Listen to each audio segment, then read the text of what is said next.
காய் இது மீன் பாப்பா சமையல். நம்ம மட்டன் மசாலா நம்மளே தயார் பண்ணி எப்படி சிம்பிளாக குழம்பு வைக்கலான்னு பார்ப்போம்.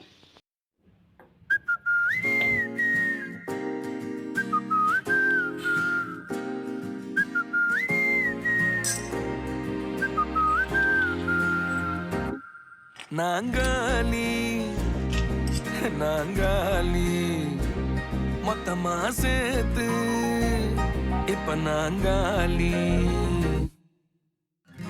பால்கனி காத்துல வாசந்தான் கூடுது மோகனு லைஃப்ல நைட்டிங்கேல் பாடுது கனவிலும் நினைக்கல வாழ்க்கைத்தான் மாறுது கைப்பிடி இடுக்கல காதலும் ஏறுது நாங்காலி நாங்காலி மொத்தமா சேர்த்து இப்ப நாங்காலி நாங்காலி நாங்காலி மொத்தமா சேர்த்து இப்ப நாங்காலி